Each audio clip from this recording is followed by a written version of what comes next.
guys, may pinakulo na tayong mantika. So, ilagay na natin yung bawang. Tapos, isunod na rin natin yung sibuyas. So, ayan. At kamatis.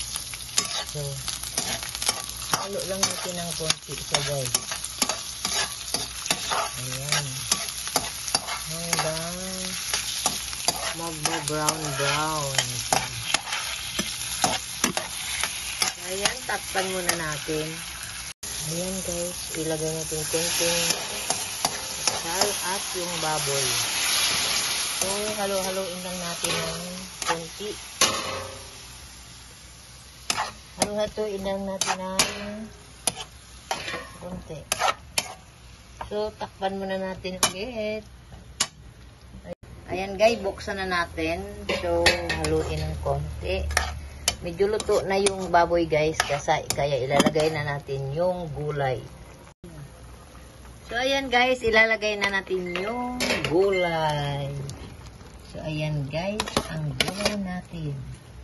Punong-puno, siglig-lig at umaapaw guys. So, ayan, konting halo lang natin.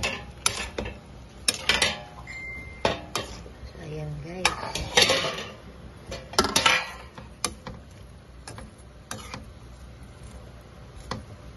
Medyo maliit lang yung kawali ko guys. Ayan.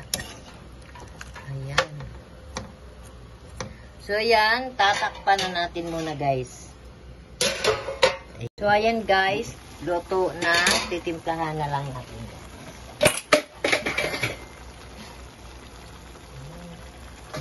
Kunti lang yung asin ilalagay natin guys.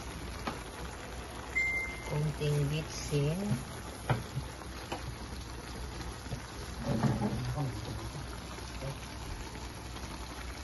Maglagay lang tayo ng konting patis. Konting patis.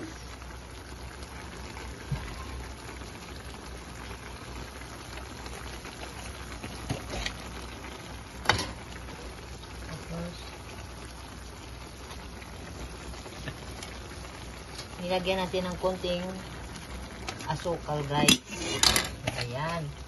Lagyan natin ng konting asukal. So, ihalog lang natin ng konti.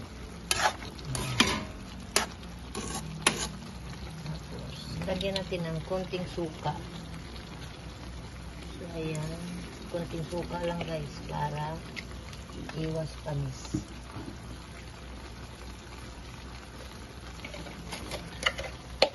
Maglagay tayo ng konting paminta. Ayan na guys, ang sarap na niyan. Hindi ako naglalagay guys ng siling green at oyster sauce kasi bawal sa kumakain ito guys. So ayan lang guys.